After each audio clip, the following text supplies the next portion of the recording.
Hello, and thank you for watching this video about Earth's atmosphere. What is the atmosphere?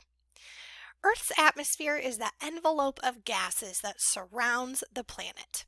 It's the air from the surface going all the way up about 7.5 miles to as many as 11 miles. Earth's atmosphere contains nitrogen, oxygen, carbon dioxide, water vapor, and other gases, as well as particles of liquids and solids.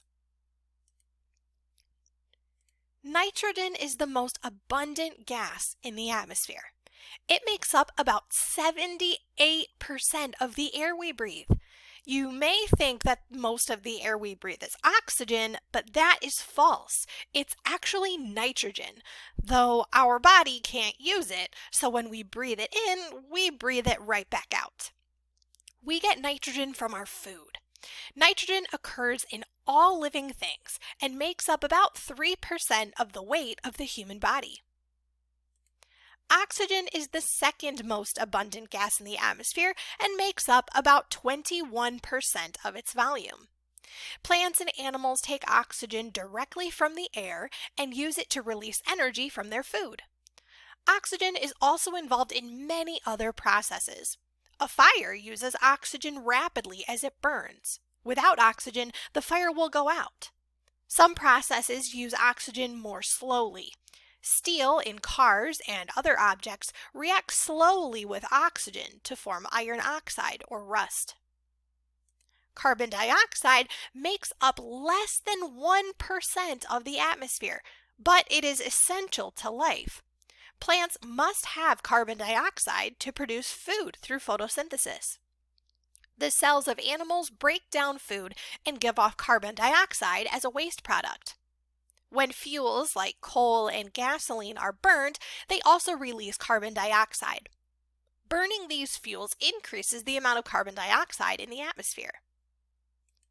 Oxygen and nitrogen together make up 99% of dry air. Argon makes up most of the other 1%.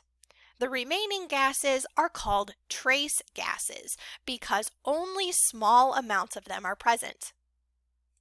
This circle graph shows the correct percentages of main gases in the atmosphere or in the air.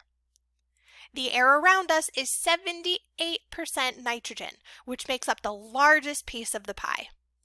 Oxygen is about 21%, and other gases make up the other 1%. That includes argon and carbon dioxide, as well as many other gases that are present in very small amounts.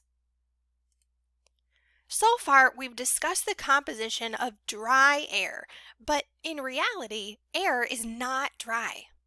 Air contains water vapor, which is water in the form of a gas. Water vapor is invisible.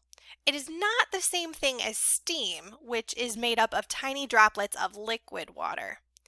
The amount of water vapor in the air varies greatly from place to place and from time to time.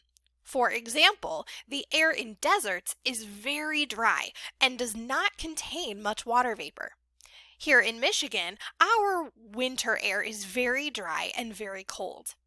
In the summer months, we experience high humidity and there is quite a bit of water vapor in the air. Tropical rainforests also have high humidity and lots of water vapor in the air. Water vapor also plays an important role in Earth's weather. Clouds form when water vapor condenses out of the air to form tiny droplets of liquid water or crystals of ice. If these droplets or crystals become heavy enough, they fall as rain or snow. Something else present in our air are particles. A particle is a very small piece of matter. Pure air contains only gases, but pure air exists only in laboratories. In the real world, air contains tiny solid and liquid particles of dust, smoke, salt, and chemicals. You can see some of these particles in the air around you, but most of them are too small to see.